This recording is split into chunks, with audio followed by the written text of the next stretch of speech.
Hello, मेरा नाम है अभिषेक और स्वागत करता हूं बच्चों आप सभी का हमारे इस प्यारे से खूबसूरत से प्लेटफॉर्म पे जिसका नाम है जेआर कॉलेज। तो यार कैसे हो आप सभी लोग? आई होप आप लोग एकदम बढ़िया होंगे, आप लोग की पढ़ाई एकदम बढ़िया चल रही होगी। ठीक है, जैसा कि आपको बताया बच्चों, हमने हमारे इस प्लेटफॉर्म पे शुरू किए हुए हैं 12th केमिस्ट्री के लेक्चर्स। सही है, काफ़ी सारे लेसन हम लोग ने ऑलरेडी कंप्लीट कर दिया है और हम लोगों ने शुरू किया था एक बहुत ही नया लेसन। ठीक है, और कह सकते हैं बहुत ही मजेदार लेसन जिसका नाम है केमिकल थर्मोडायनेमिक्स। आप लोगों की ही बहुत सारी रिकमेंडेशन आ रही थी, बहुत सारे बच्चे कह रहे थे कि सर प्लीज ये लेसन पढ़ा दीजिए, हमारे मिड टर्म में आने वाला है। तो चलो बच्चों, आप लोगों को ये लेसन पढ़ाया जा रहा है। सही है, एक लेक्चर बच्चों इसके ऊपर ऑलरेडी अपलोडेड है। अगर आप लोग ने लेक्चर नंबर 1 नहीं देखा तो पहले वो देखना, उसके बाद इस लेक्चर पर आना, क्योंकि वो लेक्चर बहुत ज्यादा इंपॉर्टेंट है। अगर उस लेक्चर को मिस कर दिया और डायरेक्टली यहाँ पर आ गए हो तो शायद चीजें आपको ज्यादा बेटर तरीके से ना समझे। ठीक है, तो उन चीजों को समझो, उसके बाद यहां पर जंप करना चलेगा। ठीक है, सो बच्चों आज के इस लेक्चर में सेम चीज जो हम लोग ने लास्ट में शुरू किया था, terms used in the thermodynamics, पर इसका पार्ट 2 है ये। सही है, मतलब बहुत सारे टर्म्स लास्ट वाले लेक्चर में बचे रह गए थे, तो उसको हम लोग आज कंप्लीट करने की कोशिश करेंगे। सही है, ठीक है, सो बहुत सारी चीजें हम लोग पढ़ेंगे। स्टेट फंक्शन क्या होता है, फिर आगे चल के पाथ फंक्शन क्या होता है, आइसोबैरिक क्या होता है, आइसोथर्मल क्या होता है, तो इन चीजों के ऊपर हम लोग बातें करेंगे आज इस लेक्चर के अंदर। ठीक है, तो आई होप आपका ये वाला लेक्चर भी बहुत ज्यादा आपको मजा आएगा। ठीक है, इस लेक्चर में भी आपको बहुत सारी चीजें नई नई सीखने के लिए मिलेंगी, तो वीडियो को एंड तक जरूर से देखना, वीडियो को लाइक जरूर से कर देना। ठीक है, और चलो चालू करते हैं बच्चों आज का लेक्चर। एक और चीज बता दूं आप लोगों को उसके पहले कि यदि आप लोगों ने हमारा एप्लीकेशन डाउनलोड नहीं किया है तो इस ऐप को जरूर से अपने फोन में डाउनलोड करके रख लीजिए, क्योंकि बहुत ही इंपॉर्टेंट एप्लीकेशन है। अगर आप लोग स्टडीज कर रहे हैं तो बहुत सारे नोट्स इस ऐप पर आपको मिलते हैं। साथ ही के साथ अगर आपको कोई भी डाउट होता है केमिस्ट्री में, बायोलॉजी में, तो आप मेरे इंस्टाग्राम पे आ सकते हो, मुझे मैसेज कर सकते हो, वहां पर फॉलो कर सकते हो। सही है, तो कोई भी डाउट होगा अपने मन में मत रखना, जरूर से मेरे तक उस चीज को पहुंचाना, मैं आपके डाउट को क्लियर करवा दूंगा। चलेगा? ठीक है, तो बच्चों स्टार्ट करते हैं आज का ये लेक्चर। चलो, लास्ट वाले लेक्चर में हम लोगों ने बात की थी थर्मोडायनेमिक्स की। ठीक है, कि आखिरकार थर्मोडायनेमिक्स होता क्या है। तो सबसे पहले ये नाम थोड़ा सा वापस समझो। देखो, थर्मोडायनेमिक्स मैंने आपको समझाया था कि ये जो वर्ड है ना थर्मोडायनेमिक्स, ये 2 वर्ड से मिलकर बना हुआ है बच्चों। थर्मोडायनेमिक्स 2 वर्ड से मिलकर बना हुआ है। एक वर्ड है थर्मो। थर्मो का मतलब होता है बच्चों थर्मल। ठीक है, थर्मो का मतलब क्या होता है? Thermal. And thermal is nothing but a kind of energy, it is a type of energy.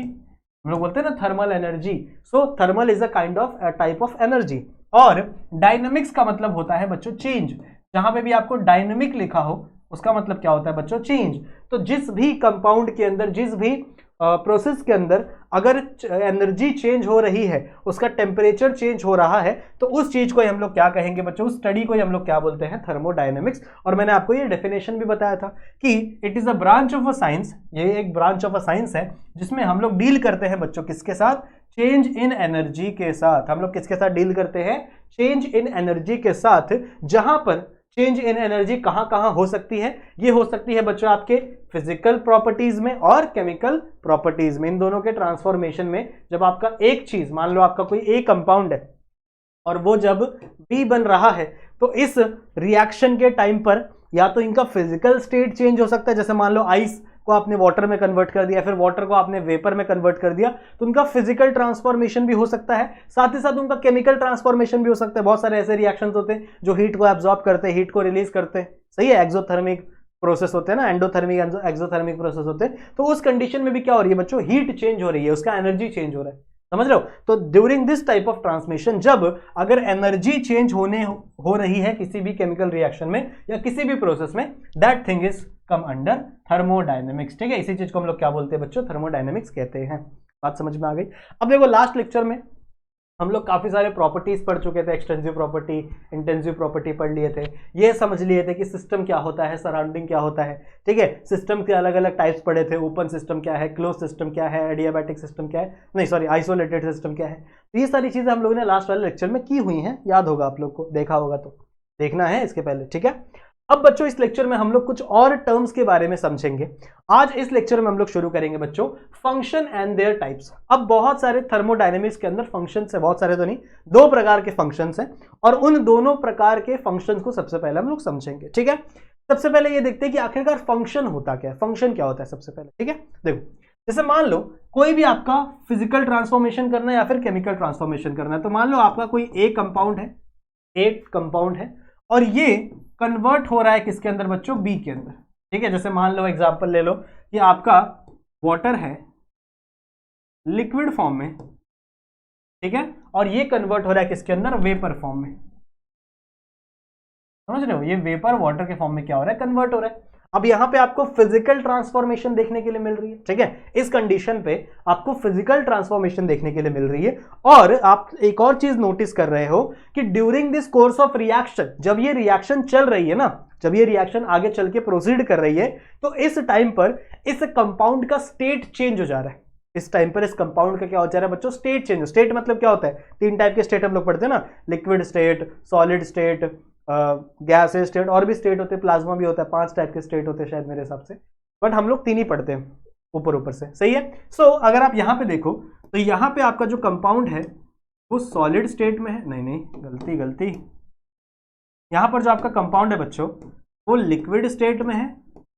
But जब आपकी रिएक्शन कंप्लीट हुई, मान लो आपने इसको हीट किया, आपने इसको टेम्परेचर पे हीट किया, कुछ टेम्परेचर पे, तो आपका ये लिक्विड किस में कन्वर्ट हो गया, गैस में कन्वर्ट हो गया, ठीक है, आपका लिक्विड किस में कन्वर्ट हो गया, गैस में कन्वर्ट हो गया। तो मतलब during this course of reaction आपका स्टेट चेंज हो गया है, ठीक है। तो अगर आपका स्टेट चेंज हो रहा है, अगर आपका कोई ऐसा फंक्शन जो सिर्फ स्टेट पे डिपेंड है, अगर ध्यान से सुनना मैं क्या कहने जा रहा हूं, बहुत इंपॉर्टेंट लाइन कहने जा रहा हूं मैं, अगर कोई आपका ऐसा फंक्शन मतलब एनीथिंग वर्क, कोई भी काम जो है इसके अंदर हो रहा है, that is nothing but our function. अगर आपका फंक्शन सिर्फ स्टेट पे डिपेंड है, मतलब आपका लिक्विड से सॉलिड बना दो, गैस से लिक्विड बना दो, लिक्विड से गैस बना दो, समझ रहे हो, ठीक है। तो अगर आपका फंक्शन सिर्फ और सिर्फ किस पे डिपेंड है, सिर्फ और सिर्फ स्टेट पे डिपेंड है आपके कंपाउंड के, सो ऐसे फंक्शन को मैं कहूंगा स्टेट फंक्शन, ठीक है। ऐसे फंक्शन को मैं क्या कहूंगा, स्टेट फंक्शन। मतलब ये हमेशा सिर्फ स्टेट पे डिपेंड होता है, आपका स्टेट चेंज हो रहा है, आपका स्टेट सेम हो है या चेंज हो रहा है, दैट हम लोग सिर्फ यही देखेंगे स्टेट फंक्शन के अंदर। पर कभी कभी ऐसा होता है कि जब आपका एक रिएक्टेंट है, जब वो प्रोडक्ट बनता है ना, तो वो किसी पाथ से प्रोडक्ट बनता है, मतलब वो किसी रास्ते से जाता है। रास्ता मतलब समझ रहे हो, जैसे मान लो अभी लिक्विड ही है, लिक्विड वाटर है, तो ये क्या करेगा, धीरे धीरे एनर्जी को स्टोर करेगा, धीरे धीरे उसको ये करेगा, फिर वो क्या होगा, उसके मॉलिक्यूल्स धीरे धीरे टूटेंगे, फिर वो टूट के गैस में कन्वर्ट होंगे। तो ये एक रास्ता है, ये एक रास्ता है यहां तक पहुंचने का। इस रास्ते को हम लोग कहते हैं पाथ फंक्शन। इस रास्ते को हम लोग क्या बोलते हैं बच्चों, पाथ फंक्शन। तो अगर आप रिएक्शन किस तरीके से प्रोसीड हो रहा है उसके डिटेल मैकेनिज्म की बात कर रहे हो, या फिर आप कह सकते हो कि रिएक्शन किस तरीके से हो रहा है, उसका पाथ कौन सा रिएक्शन फॉलो कर रहा है, सो आप बात करोगे पाथ फंक्शन की। मतलब आप इसके बीच की बात कर रहे हो, तो आप किसकी बात करोगे बच्चों, पाथ फंक्शन की बात कर रहे हो। पर अगर आपको पाथ से मैटर नहीं करता, आपको पाथ मैटर नहीं करता, आपको सिर्फ स्टेट मैटर करता है कि भैया आपका लिक्विड और गैस होना चाहिए, लिक्विड से डायरेक्ट गैस कन्वर्ट होना चाहिए, so this is the state function. इसको हम लोग क्या बोलते हैं, स्टेट फंक्शन। नहीं समझा, एक और एग्जांपल समझा, सुनो। ये स्क्रीनशॉट ले रहे हैं तो ले सकते हैं, नहीं लेना तो कोई दिक्कत की बात नहीं बच्चों, ठीक है। एक और एग्जांपल लेते हैं, सुनो सुनो।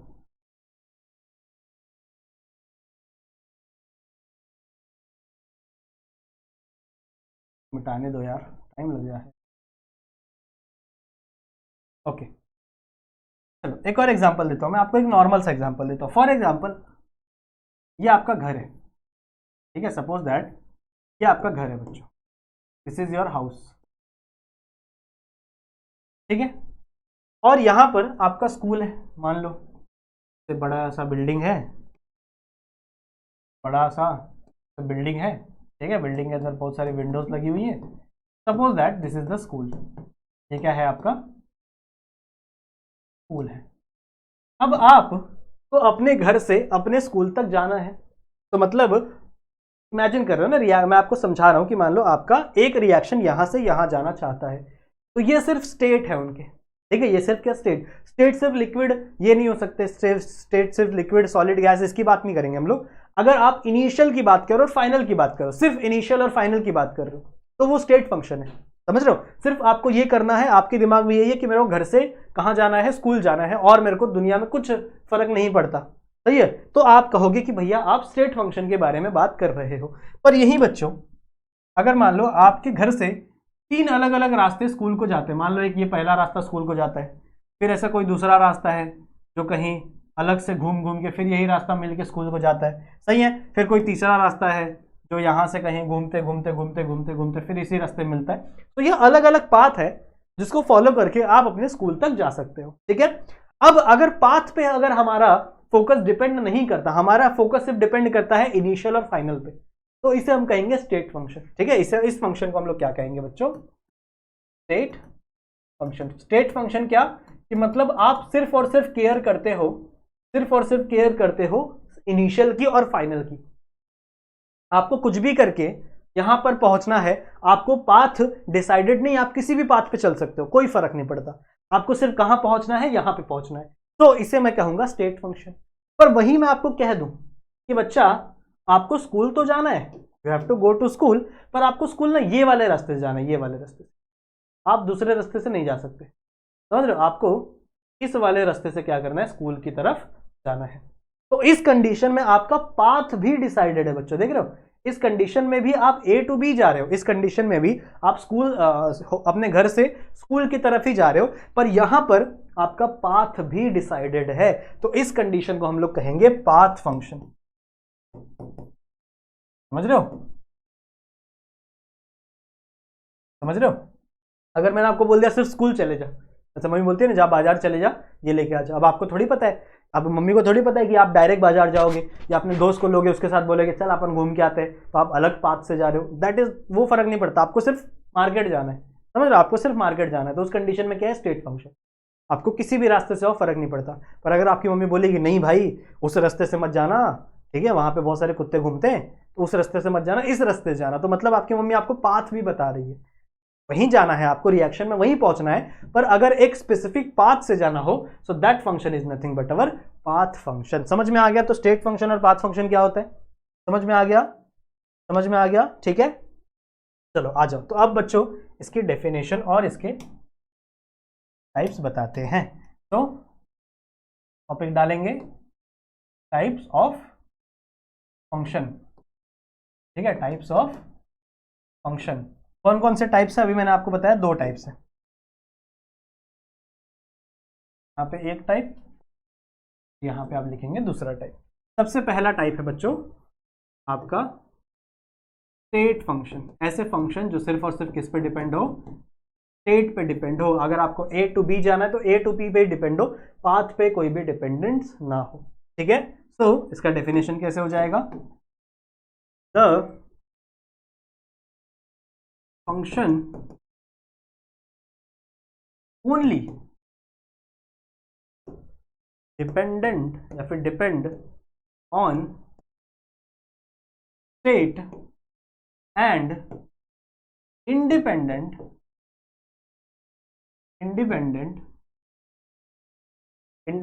और इंडिपेंडेंट टू पाथ फॉलोड।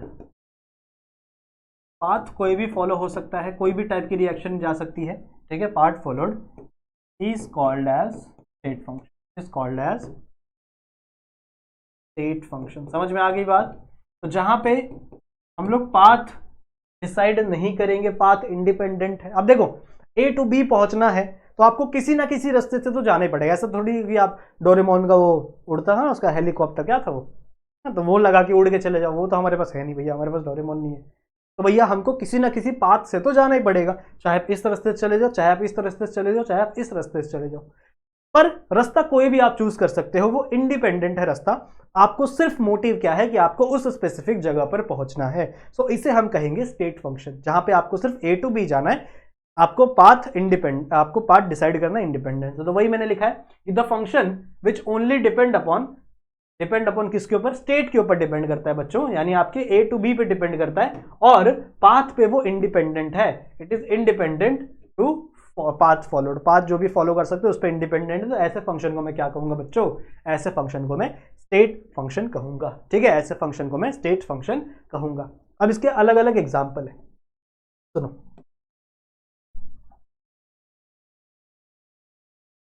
यहीं पे लिखते हैं, इसको हम लोग अगले पेज पे लिख लेंगे, यहाँ पे इसको कट कर दो।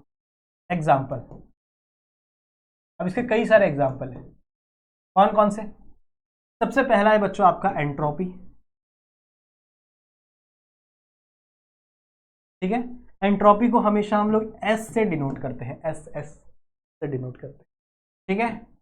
फिर सेकंड है आपका इंटरनल एनर्जी, इंटरनल एनर्जी इसको हम लोग ई से डिनोट करते हैं। अब आगे पढ़ोगे जब आप लोग तो आपको पता चलेगा कि इंट्रोपी को हम लोग एस से डिनोट करते हैं, इंटरनल एनर्जी को हम लोग ई से डिनोट करते हैं।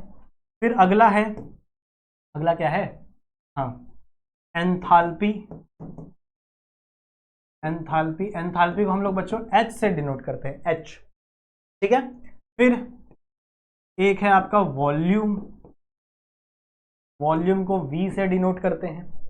फिर एक है आपका Helmholtz constant, Helmholtz, Helmholtz constant नहीं, सॉरी, एनर्जी, एनर्जी जिसको हम लोग ए से डिनोट करते हैं, ठीक है। और लास्ट है बच्चों आपका Gibbs free energy, Gibbs free energy जिसको हम लोग जी से डिनोट करते हैं, सही बात है, ठीक है। तो ये है बच्चों कुछ एग्जाम्पल किसके, आपके स्टेट फंक्शन के। अब आप बोलोगे कि सर ये एग्जाम्पल याद कैसे रहेगा, इसको याद करने का ट्रिक है बच्चों, बहुत आसान ट्रिक है, बताऊं। अगर देखो आपको सिर्फ इतना पता होना चाहिए कि एस से आता है एंट्रोपी, क्योंकि हम लोग एंट्रोपी को एस से डिनोट करते हैं। इंटरनल एनर्जी को हम लोग ई से डिनोट करते हैं, ये आपको याद रखना है। एंथैल्पी को आप एच से डिनोट करते हो, मतलब एंथैल्पी का मतलब होता है हीट, नथिंग बट एंथैल्पी मतलब हीट, तो एंथैल्पी को आप एच से डिनोट करते हो। वॉल्यूम को आप वी से डिनोट करते हो। हेल्महोल्ट्ज एनर्जी, ये शायद आपके बुक में नहीं है बट ये भी एग्जाम्पल है इसका, इसको आप ए से डिनोट करते हो। और गिब्स फ्री एनर्जी को आप जी से डिनोट करते हो। ये कुछ एग्जाम्पल्स हैं।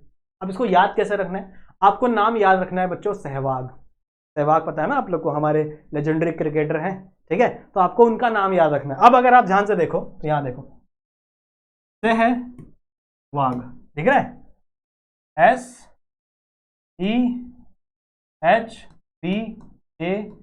आप, मुझे पता है यहाँ पे W आता है सहवाग में, पर आपको V याद रखना है क्योंकि उससे आपका एग्जाम्पल याद हो जाएगा, ठीक है। तो इस सहवाग से, इस सहवाग के नाम से आप इन चीजों को याद रख सकते हो। बस आपको इतना पता होना चाहिए कि S for entropy, because S is the symbol for entropy.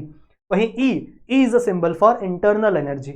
H is the symbol for enthalpy. फिर V क्या है आपका, वॉल्यूम है। फिर 5 का है आपका हेल्महोल्ट्ज एनर्जी। और लास्ट पांचवा बच्चों आपका G for Gibbs free energy, सही है। तो ये एग्जाम्पल आप लोग याद कर सकते हो विद दिस मिनेमोनिक, समझ में आ रही है बात, ठीक है। तो याद हो जाएगा, याद हो जाएगा। याद करने का बच्चों मैंने सिंपल सा तरीका आपको बताया है, आई होप आप लोग याद कर लोगे। सो ये हम लोग आगे पढ़ेंगे लेसन में कि एंट्रोपी से एस होता है, ये सब हम लोग पढ़ेंगे, आगे देखेंगे, टेंशन मत लो, ठीक है। समझ में आ गया। तो ये है बच्चों आपका स्टेट फंक्शन। स्क्रीनशॉट ले लो, उसके बाद हम लोग आगे बढ़ते हैं। हो गया, ले लिया स्क्रीनशॉट, लेट्स मूव नेक्स्ट। हमारा अगला फंक्शन यानी second function is path function. Path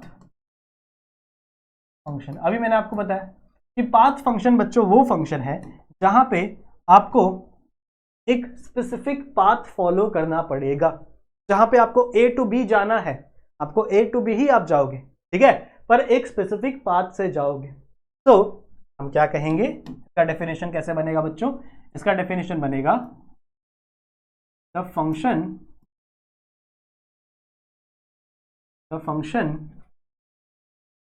which depends on the path followed की स्पेलिंग गलत है,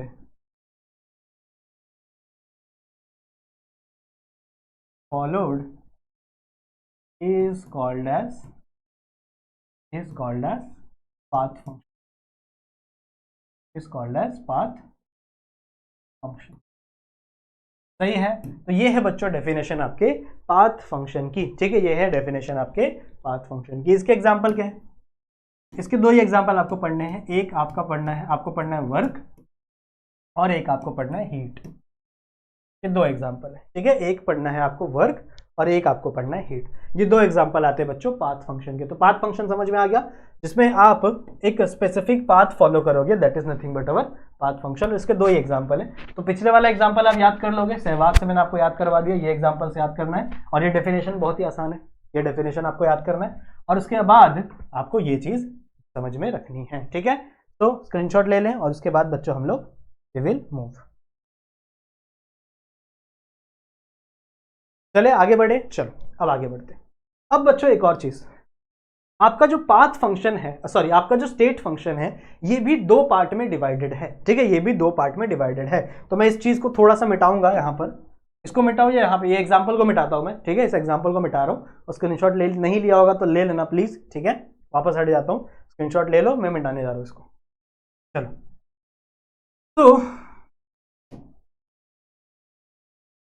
तो देखते हैं आ गया। तो आपका ये जो स्टेट फंक्शन है ना, ये और दो पार्ट में डिवाइडेड है। दो चीज और इसके अंदर आपको पढ़नी है। एक है बच्चों आपका इनिशियल स्टेट,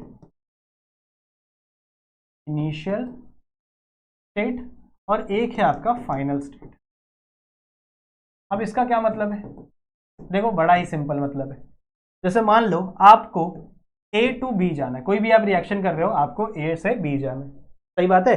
और ये स्टेट फंक्शन है, तो हम लोग सिर्फ ए और बी पे ही डिपेंड रहेंगे, हम लोग ए और बी की बात करेंगे, किसी भी पाथ की बात नहीं करने वाले। तो सपोज दैट ये आपका आइस है और आइस से क्या बन गया आपका नॉर्मल लिक्विड वाटर, ठीक है, आइस से क्या बन गया वाटर बन गया। नाउ इन दिस कंडीशन जो आपका रिएक्टेंट है, मतलब ये जो आपका सबसे पहला वाला फेज था जिसको आप स्टडी कर रहे थे और जिससे आप अपना प्रोसीजर शुरू कर रहे थे, इस फेज को, इस स्टेट को हम लोग कहते हैं बच्चों इनिशियल स्टेट। इसी स्टेट को हम लोग क्या बोलते हैं बच्चों, इनिशियल स्टेट। मतलब जहां पर आप रिएक्शन शुरू कर रहे थे, तो जो सबसे पहला स्टेट था जिससे आपने अपनी रिएक्शन चालू की, that state is nothing but our initial. और जब आपकी रिएक्शन कंप्लीट होगी तो जो स्टेट आपका बनेगा, जैसे यहाँ पे वाटर बना है, this state is known as final state. सही है ना। देखो स्टेट फंक्शन में हम खाली इसकी और इसकी बात करते हैं, बिकॉज स्टेट फंक्शन है, हम लोग कोई भी पाथ की बात नहीं करते, ठीक है। सो यहां पर ये जो आपका शुरू हो रहा है जब रिएक्शन, तो it is a initial state, और जब रिएक्शन आपकी खत्म हो रही है, so this is a final. Clear है, समझ में आ गया। तो यही बच्चों छोटा सा टॉपिक था आपका इसके अंदर, ठीक है। अब आप लोग आगे बढ़ेंगे।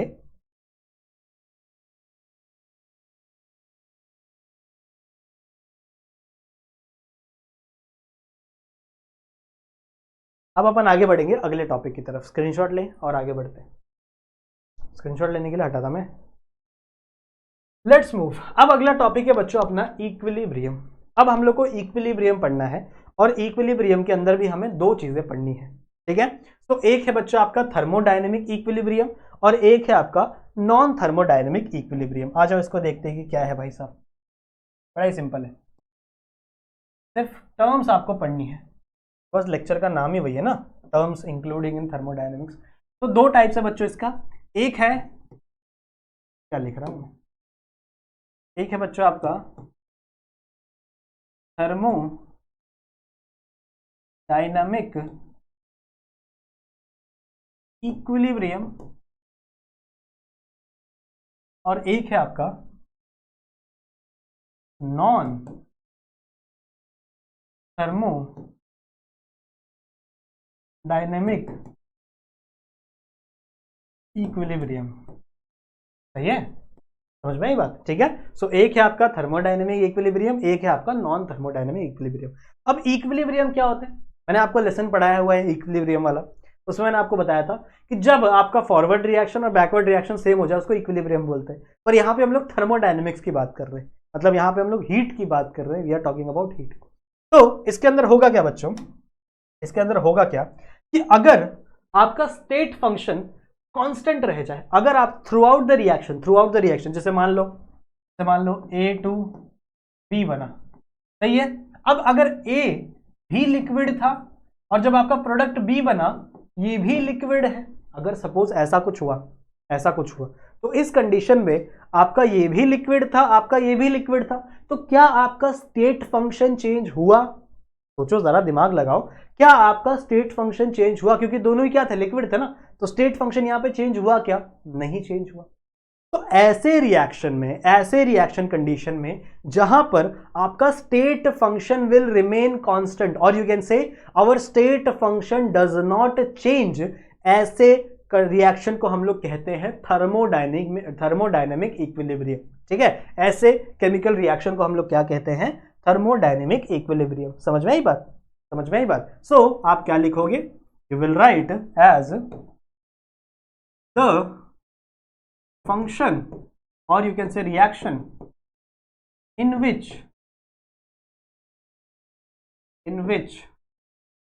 state function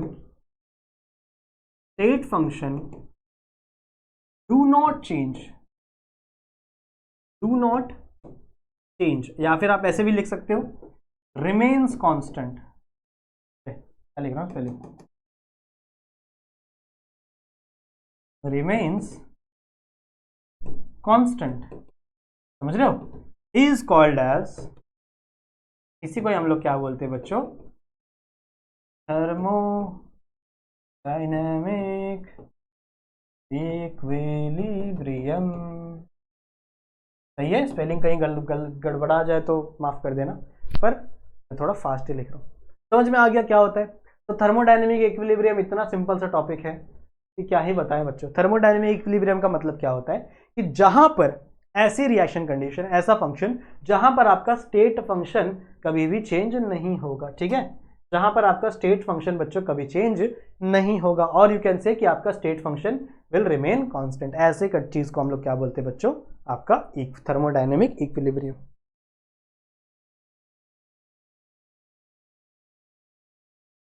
समझ में आ गया? स्क्रीनशॉट ले लिए? चलो आगे बढ़ते हैं। नेक्स्ट इसकी बात करते हैं बच्चों। उल्टा होगा, देखो अब तो समझ में आ गया ना आपको। अगर इसमें चेंज हो रहा है तो इसमें चेंज नहीं हो रहा है तो इसमें चेंज होगा, तो क्या हो जाएगा? द रिएक्शन और यू कैन से the function in which the state function will change with time is called as, इसी को हम लोग क्या बोलते हैं बच्चों? Non thermodynamic equilibrium. बड़ा ही सिंपल सा था, स्क्रीनशॉट ले लें और अपन आगे बढ़ते हैं। ले लिया? चले आगे, चलो ठीक है। तो समझ में आ गया। सो इक्विलिब्रियम समझ में आ गया बच्चों। थर्मोडायनेमिक इक्विलिब्रियम क्या होता है, नॉन थर्मोडायनेमिक इक्विलिब्रियम क्या होता है, समझ में आ गया। ठीक है, तो आई होप आप लोग को इतनी चीजें एकदम अच्छे से क्लियर हुई होंगी। ठीक है, let's move to our next part. आ जाओ अगले पार्ट पे हम लोग चलते हैं। कहाँ गया भाई? हाँ, नेक्स्ट पार्ट क्या है बच्चों? Types of process in thermodynamics. अब ये बहुत इंपॉर्टेंट वाला पार्ट है। ठीक है, सो इसको जरा ध्यान से देखेंगे। अलग अलग प्रोसेस जो कि थर्मोडायनेमिक रिएक्शंस होती हैं, अलग अलग टाइप की रिएक्शंस कौन कौन सी है? टोटल 5 टाइप की रिएक्शन हमें देखनी है। टोटल 5 टाइप की रिएक्शन हमें पढ़नी है। कौन कौन सी? आ जाओ देखते हैं। सबसे पहली जो रिएक्शन है दैट इज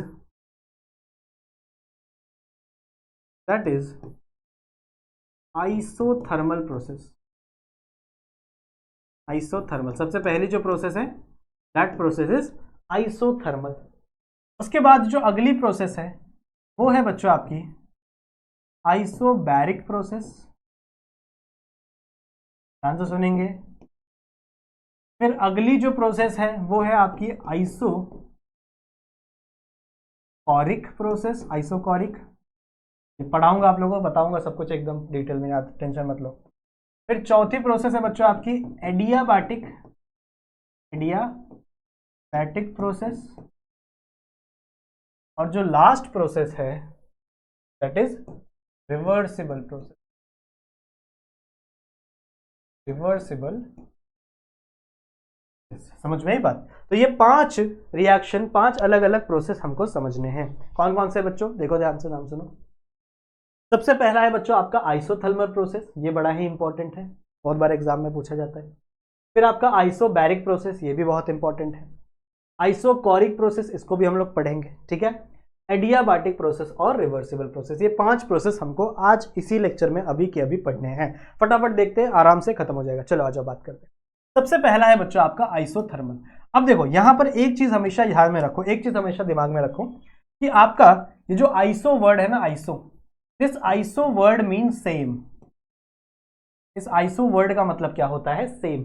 ठीक है, हमेशा याद रखना, कभी भी आपको पढ़ना है आगे कभी भी कुछ भी, तो हमेशा याद रखना कि इस आइसो वर्ड का मतलब क्या होता है? सेम। और थर्मल, थर्मल मतलब क्या होता है? Energy, temperature.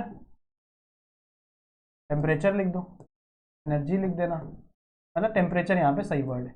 तो बच्चों अगर किसी भी प्रोसेस के दौरान, किसी भी प्रोसेस, किसी भी केमिकल रिएक्शन के दौरान, मान लो आपका ए केमिकल रिएक्शन है और ए से क्या बन रहा है? बी बन रहा है। So suppose this is a chemical reaction. तो अगर इस केमिकल रिएक्शन के दौरान अगर आपका टेम्परेचर सेम रहता है, अगर आपका टेम्परेचर चेंज नहीं होता, जैसे मान लो शुरू किया मैंने 10 टेम्परेचर पे, 10 डिग्री सेल्सियस पे, और जब मेरा कंपाउंड बन गया तभी मैंने 10 डिग्री सेल्सियस पे ही मेरा जो टेम्परेचर है उसको रखा। मतलब मैंने टेम्परेचर चेंज हुआ क्या यहां पे? नहीं। टेम्परेचर चेंज हुआ क्या? नहीं, बिल्कुल भी नहीं। तो मतलब ऐसा रिएक्शन कंडीशन जहां पे टेम्परेचर सेम रहता है, जहां पे टेम्परेचर कम नहीं, जहां पे टेम्परेचर चेंज नहीं होता। तो अगर मैं बात करूं चेंज इन टेम्परेचर, क्या होगा यहाँ पे? चेंज इन टेम्परेचर क्या होता है? जिसको हम लोग बोलते हैं क्या? Delta T.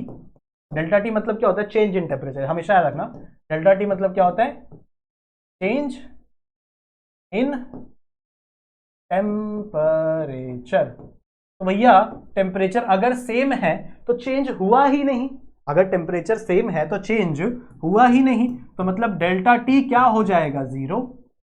डेल्टा टी क्या हो जाएगा? जीरो, बिकॉज डेल्टा टी क्या होता है? Change in temperature. और यहाँ पे चेंज टेम्परेचर हुआ ही नहीं है ना। यहाँ पे 10 है, यहाँ पे 10 है, मान लो यहाँ 50 है, यहाँ पे 50 रहेगा, तो भैया दोनों के बीच में जो डिफरेंस है वो तो जीरो ही रहेगा ना। So that is nothing but your change in temperature. समझ में आ गई बात? तो आइसोथर्मल प्रोसेस समझ में आ गया। आइसोथर्मल प्रोसेस मतलब क्या?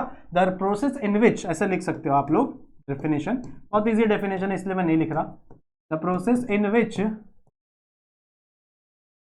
temperature will remain unchanged, or you can say constant, और यू कैन से कांस्टेंट। इसी को हम लोग क्या बोलते हैं बच्चों? इसी प्रोसेस को हम लोग क्या बोलते हैं? The process in which temperature will remain unchange और temperature will remain constant, this process is known as isothermal process. सही बात है। तो मतलब बच्चों आपका डेल्टा टी क्या है? से जीरो है। अब एक बात बताओ, डेल्टा यू इंटरनल एनर्जी बात करते हैं, डेल्टा यू भी सेम रहेगा क्योंकि इंटरनल एनर्जी भी चेंज नहीं हुई है। तो इस कंडीशन में हमेशा हम लोग ये भी लिखते हैं कि delta U is also equal to zero. समझ में बात? इसी कंडीशन में हम लोग ये भी लिखते हैं कि आपका जो डेल्टा यू है वो भी हमेशा क्या रहेगा बच्चों? जीरो ही रहेगा। ठीक है, डेल्टा यू भी क्या रहेगा आपका? जीरो ही रहेगा। That is our internal energy. Internal energy कभी कभी हम लोग यू से भी डिनोट करते, कभी कभी ई से भी डिनोट करते, दोनों चलता है, कोई दिक्कत की बात नहीं है। ठीक है, ठीक है, आगे बढ़े। चलो नेक्स्ट मूव। ये इसका स्क्रीनशॉट ले लिया ना?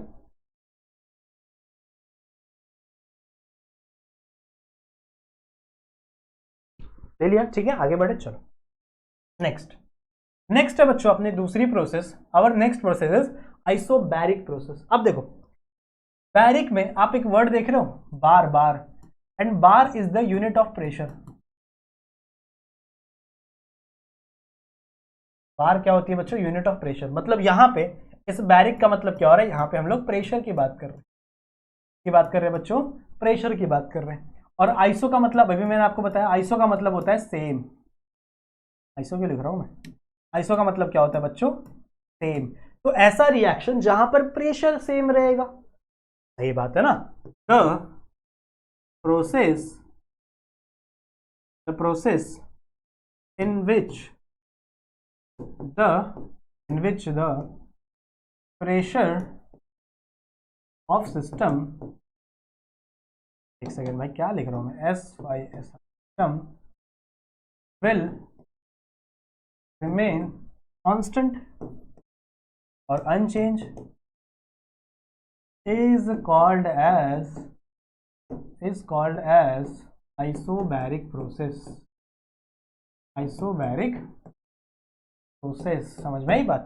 ठीक है, क्लियर है? तो हमेशा याद रखने का, बार का मतलब क्या होता है? बार is the unit of pressure. तो बैरिक मतलब क्या हो गया, प्रेशर, आइसो मतलब सेम। तो ऐसा रिएक्शन जहां पे प्रेशर सेम रहेगा, तो वही चीज आपका ए अगर बी में कन्वर्ट हो रहा है और यहाँ पे प्रेशर मान लो 10 बार है और यहाँ पे मान लो प्रेशर 10 बार है, तो क्या प्रेशर चेंज हुआ, नहीं हुआ। क्या प्रेशर चेंज हुआ, नहीं, बिल्कुल भी नहीं। तो मतलब आपका जो चेंज इन प्रेशर है, जो चेंज इन प्रेशर है डेल्टा पी है, क्या हो जाएगा, वो जीरो हो जाएगा।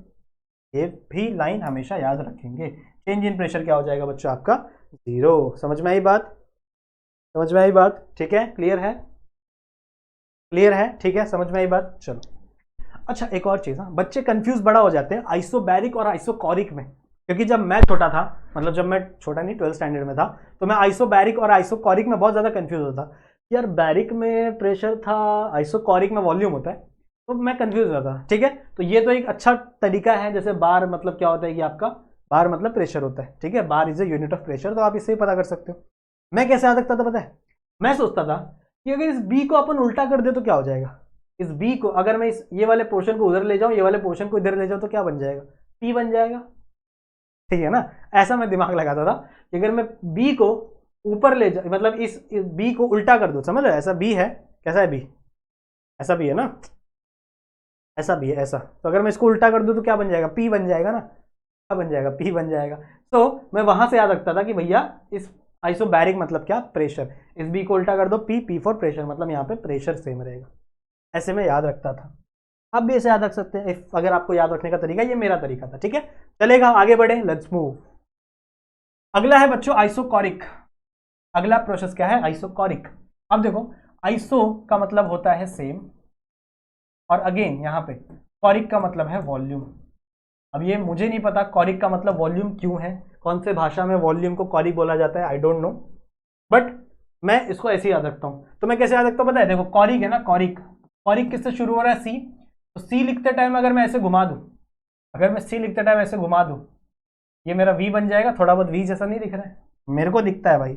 अब क्या करें बच्चों, मेरे को देखो ऐसे ही याद होता है, अगर आप साइड से देखो तो ये वी दिख रहा है मेरे को, अगर आप सी को थोड़ा लिखते टाइम ऐसे कर दो, कभी कभी होता है ना, कभी हम फर्स्ट लिखते हैं ऐसे कर देते, तो ये आपको इस एंगल से देखोगे तो आपको वी दिखेगा, तो यहाँ पे वॉल्यूम कांस्टेंट है। ये मेरा याद करने का तरीका है, इसमें कोई लॉजिक ढूंढना मत बैठ जाना, ठीक है, ये सिर्फ याद करने का तरीका है। तो बच्चों ये ऐसा प्रोसेस है जहां पे आपका वॉल्यूम सेम रहता है, तो आप लिख सकते हो the process in which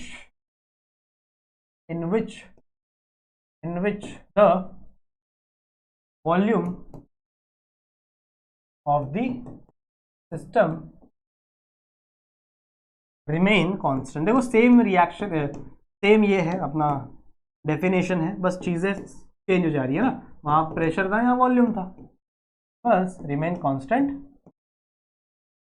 is called as isochoric. समझ में आ गई, आइसोकॉरिक प्रोसेस। तो वही चीज है, अगर आपका ए है, ए कन्वर्ट हो रहा है बी में, जो भी वॉल्यूम यहाँ था, मान लो एक्स वॉल्यूम यहाँ है, एक्स वॉल्यूम यहाँ भी होगा, वॉल्यूम चेंज नहीं होगा। तो अगर वॉल्यूम चेंज नहीं हुआ तो चेंज इन वॉल्यूम क्या हो जाएगा बच्चों आपका, जीरो। इसको थोड़ा अच्छे से लिखना, मैं गाई में लिख रहा हूँ, तो चेंज इन वॉल्यूम क्या हो जाएगा बच्चों आपका, जीरो। समझ में आ गई बात, समझ में आ गई बात, ठीक है, लेट्स मूव, आगे चलते हैं। नेक्स्ट क्या है बच्चों अपना चौथा प्रोसेस, यानी एडियाबैटिक प्रोसेस। एडियाबैटिक मतलब क्या होता है, जहां पे आपकी हीट चेंज नहीं होती। एडियाबैटिक का मतलब होता है जहां पे आपका हीट चेंज नहीं होता। तो आपका एडियाबैटिक रिलेट करता है हीट से। अब यहाँ पे कोई आइसो वर्ड नहीं है, तो इसका मतलब ये नहीं कि यहाँ पे हीट चेंज होती रही, कुछ भी होता रहा, नहीं, यहाँ पे वही मीनिंग है, एक ही चीज को आप पढ़ रहे हो ना। मान लो आपने ए से बी को किया, इस कंडीशन में यहाँ पे हीट चेंज नहीं हुआ, तो वही सेम डेफिनेशन लिख देना, the process in which the heat of the system will remain constant is called as adiabatic process। और हीट को हम लोग किससे रिप्रेजेंट करते हैं, Q से, सही है। तो आप छोटे Q से भी कर सकते हो, बड़े Q से भी कर सकते हो। तो आप ऐसा लिख सकते हो, change in Q is equal to zero, और you can write change in Q is equal to zero because adiabatic process. सही है, एडियाबैटिक समझ में आ गया, जहां पे आपका Q क्या रहेगा बच्चों, चेंज नहीं होगा, मतलब आपका हीट चेंज नहीं होगा through out the reaction, through out the system, system का हीट चेंज नहीं होगा। This is the adiabatic process for you. बड़ा ही सिंपल है, पढ़ोगे एक बार में याद हो जाएगा। लास्ट है बच्चों रिवर्सिबल प्रोसेस। अब रिवर्सिबल प्रोसेस क्या होता है, सुनो ध्यान से।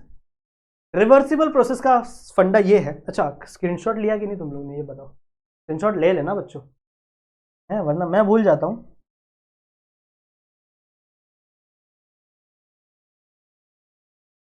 ठीक है, चलो बात करते हैं। कहाँ गया रिवर्सिबल प्रोसेस। इसको समझाने के लिए मैं आपको बच्चों एक एग्जांपल समझाता हूँ जो आपकी बुक में दिया हुआ है। मान लो मैंने एक यहाँ पे कंटेनर रखा है, ठीक है, और इस कंटेनर में मैंने एक पिस्टल डाल दिया। पिस्टल समझते हो, से अपनी पिचकारी नहीं होती, पिचकारी हम लोग ऐसे दबाते हैं ना तो अंदर जाता है ना, दैट इज पिस्टल। ये है मेरा पिस्टल, यहाँ पे लगा दिया। ये है मेरा, मान लो कुछ भी बीकर, मान लो कुछ भी है, और ये है मेरा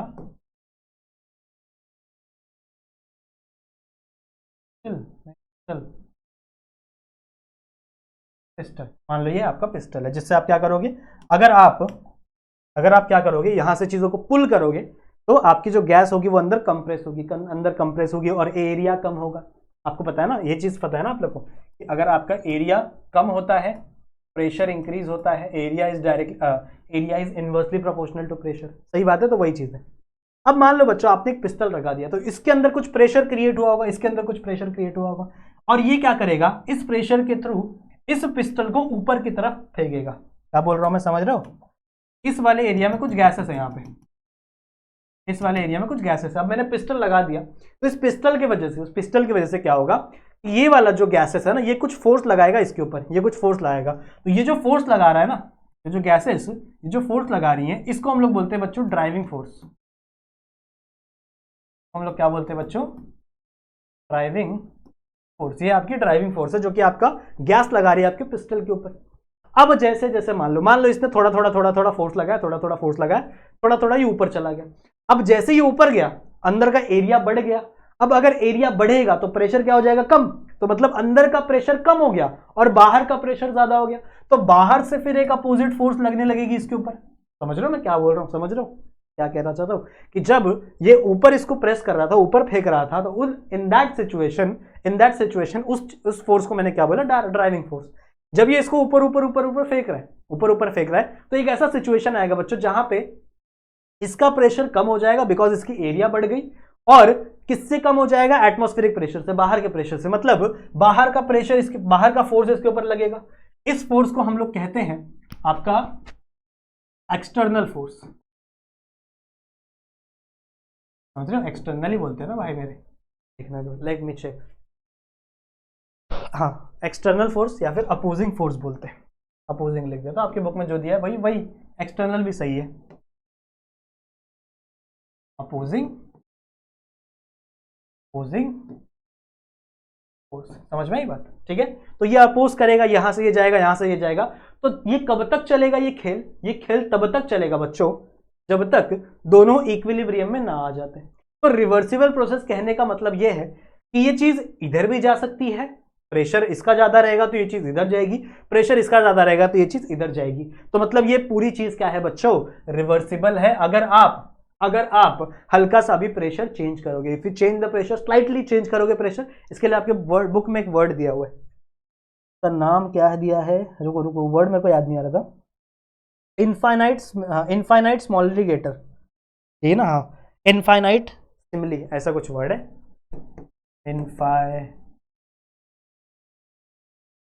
इनफाइनाइट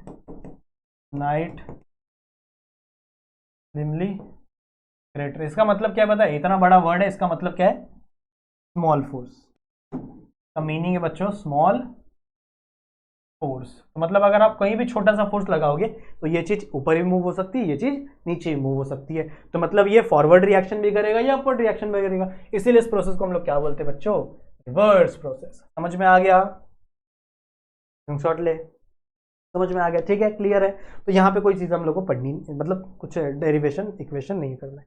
समझ में आ गया, क्लियर है, ठीक है बच्चों। आई होप आप लोगों को चीज समझ में आ गई होंगी। तो क्या क्या पढ़ा हम लोग ने पढ़ा आइसोथर्मल,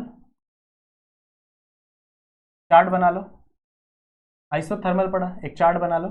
और आइसोथर्मल में क्या था, delta T is equal to 0, delta U is equal to 0। फिर हम लोग ने पढ़ा आइसोबैरिक, आइसोबैरिक में क्या था, बी को उल्टा कर दो पी हो जाएगा, यानी delta P is equal to 0। फिर आपने क्या पढ़ा, आपने पढ़ा आइसो, फिर एक ही कलर से लिख, फिर आपने पढ़ा आइसोकॉरिक, आइसोकॉरिक सी को एक्सटेंड कर दो वी हो जाएगा, तब डेल्टा वी क्या है 0, मैं ऐसे याद रखता था। और आपने लास्ट में पढ़ा एडियाबैटिक, रिवर्सिबल में कोई क्वेश्चन नहीं था इसीलिए रिवर्सिबल को हम लोग मेंशन नहीं करें। एडियाबैटिक में आपका डेल्टा क्यू ऐसे भी लिख सकते हो या फिर डेल्टा क्यू ऐसे भी लिख सकते हो, क्या हो जाएगा आपका, ठीक है। तो ये चार्ट अपनी बुक में बना लेना ताकि आप फास्ट रिविजन कर सको, ठीक है, आप फास्ट रिविजन कर सकोगे। लास्ट मंथ का स्क्रीनशॉट ले लेंगे। क्लियर है, समझ में आ गया बच्चों, ठीक है। सो यहां से हमारे जितने भी टर्म्स थे रिलेटेड टू थर्मोडायनेमिक्स वो मैंने आपको समझा दिए। अब इसके आगे हमारा मेन लेसन शुरू होगा, सही है। सो आई होप ये वीडियो आप लोगों को समझ में आई होगी, मजा आया होगा आप लोगों को पढ़ने में। इस वीडियो को शेयर जरूर से कर देना अपने दोस्तों के साथ। मैं मिलता हूं बच्चों आप लोगों से एक और वीडियो में, वीडियो को लाइक जरूर से करेंगे, ठीक है। बाकी ऐसे ही और लेक्चर्स हम आप लोगों के लिए बनाते रहेंगे, आप अपना प्यार हम तक पहुंचाते रहना। कोई डाउट हो तो इंस्टाग्राम पे आ जाना। बाकी मैं मिलता हूं बच्चों आप लोगों से एक नई वीडियो में, तब तक के लिए अपना ध्यान रखना एंड कीप स्टडिंग। बाय।